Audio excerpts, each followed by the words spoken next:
Dr. thank you for accepting this interview. I hope that you feel safe interviewing Malaysiakini after all the threats that you received. Anyway, I presume we'll start with you telling us, perhaps, from the time you heard about, when did you hear about the police report that was made by Saiful? I understand that you were in Quality Hotel at that time, having a retreat with the BKR MPs and all that.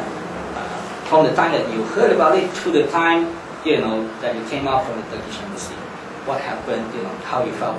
Weeks before that, I was alerted that the police, particularly the IGP, would be concocting something. And about 5 days, 6 days before that, someone came and conveyed to me that this is serious. Well, it is mind-boggling to me. I thought, how then they just resurrect or resurface, allow the issues of 98 to resurface. But at that time, have you had any inkling that it could be something similar in terms of the accusation? Yes, they said it was something to that effect. So this senior, in the information from a very senior guy used the word this zalim. I mean, the fact that it's so cruel and unjust, that's why he was conveyed to me. So the following morning, I called my staff. The senior staff and also the part-time volunteers like Saiful, they were all in. I said, you guys better watch out, there's going to be a problem. I heard this is from IGP's office, IGP personally. And interesting enough, later after these issues put, that very night, one of my staff informed me that Saiful personally called Musa Hassan to inform me. So then I took it very seriously, of course, but that is a bit too late. Saiful at that time was still working for you? Yes. So, I mean, it's really, I should say, it's a breach of security in my establishment. He was brought in, when the three main staff, Nik Nazmi, Sim, and Nurul Izzah, left to contest the elections. Rahimi was holding the fort. And of course, Hussein in the office, and Ibrahim, and Dane Marekan. But of course, then the first to go around to contact the states and divisions, left Rahimi. Then he brought in Saiful at the last moment as a volunteer. Saiful approached him, although he was known to be a Biro Tata Negara and UMNO outfit before that. I didn't know, because then he was actually started off as a driver, bringing even Nasaruddin's son, who was killed in the road accident. Even that's still questionable until now. The case is closed. I want to reopen it, the circumstances of the murder or the death is still very, very questionable. And so later on, Rahimi was using a bit more, just the two of them, because then I had seen them to come back, and we had another person, Farhash, who just came back from London. But because of the transition, that was it. But I didn't know about his connections. I mean, because so many of these emails from his old friends attacking him, I called him and said, "What's this?" He said, "Sir, swear to God, this is just my connection with the Najib's outfit when I was in Unit 10. And later they became my personal friends. I said, "Okay, you actually tend to take it rather easy." But anyway, that night, I was in Quality. I heard about it. Early enough, I think they alerted me, from the leak from the police, not from the hospital, which means they're all orchestrated with the police. But always, you see, always that, Musa Hassan was consulted, he said he doesn't want to get involved, and then, they went to the police station, I don't want to take the report, So all shows the sign that the police not part of it. It's a deliberate designed to just say that the police not involved. But anyway, when then got wind of it. What time you got the early now, I think almost Maghrib time, or before Maghrib maybe, about that time. I mean, very soon, immediately after the empty, when he was on the way to the hospital or what. So what you suspected that Saiful has went to a police station and the police brought him to the hospital? Yeah, that seems to be the sequence now, but now, because we know how the whole communications, but these things sometimes can be a bit complicated, because we will have to get the correct defense strategy in the event that this they forward. I don't understand how they're going to do it. But I know exactly what happened or what didn't happen, is it? And how can they concoct of all this media scrutiny, unlike in the past. Right. It's certainly a bit more. That's right. So I sense now there's a deliberate attempt, the government leaders, to say, well, never mind, just leave it to the police. It's nothing political. You see, our worry is also leaving it to the police. Right. Now today I'm coming out with the That's right. press conference, during the press conference, something very revealing with the Tantuya case,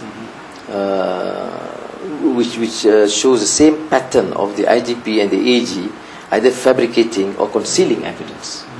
You see? So you can see the same pattern from 98 to Tantuya case, to my case, and of course hundreds, if not thousands of the cases, particularly even here in this case, the moment Najib's name is mentioned, delete. In this case, in Tantuya, I'll show clear evidence how a testimony given to the police, all these things was deleted, even in a 112 statement. So that was it, and then I was alerted, the whole leadership and Azizah and the whole family were here, were at the Quality Inn or Quality Hotel, and then they strongly advised me, you have to leave. I was very reluctant. So I kept on ignoring it and talking about some of the subjects. Then Hussein decided to convene a separate political bureau meeting to come up with a strong recommendation. I said, Hussein, just let me think about it. This is because people may interpret as running away, seeking political asylum, etc. Then of course we were communicating with the relevant parties. And Azizah said, what happened if they come in?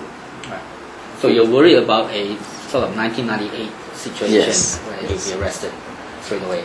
Arrested is something else. I'm not as worried about being arrested and being assaulted and accident or food or poison. I mean, I don't rule out because we know what's at stake. You see, circumstances, the whole transition and the numbers we're talking about. So some of them are just really in a state of fear. I mean, can you imagine the position of IGP and AG? I know that the bitterness, the worry is there. Although I did convey, I did actually deliberately send out messages, even to them. I said, look, I have this country, take care. And I said, if I say no mali, but don't continue provoking us. So I decided then that morning, after prayer, I said, I'll go now. Just early in the morning. Yeah, very early in the morning. And we made arrangements, I think our security guys to have some experience in this, so we went and that thing. Because I've said no right through until 6 o'clock, then I left. Okay. So I left, went straight, of course the ambassador was there waiting, and this we went in, closed the door, had breakfast, and went to sleep. And that was the whole day. So did you sleep the whole night that night? No, I think for about half an hour, 1 hour, because they were all there, coming back and forth, and we had the legal team, we had the security, we had the issues, and because I didn't know what was all about in detail, what where and things like that. So at the embassy, of course we were in communications. Then the ambassador was called up by Rais, gave very strong assurance for personal safety. And then there was a Hamid statement, Najib statement. Although Najib statement just leave it to the police.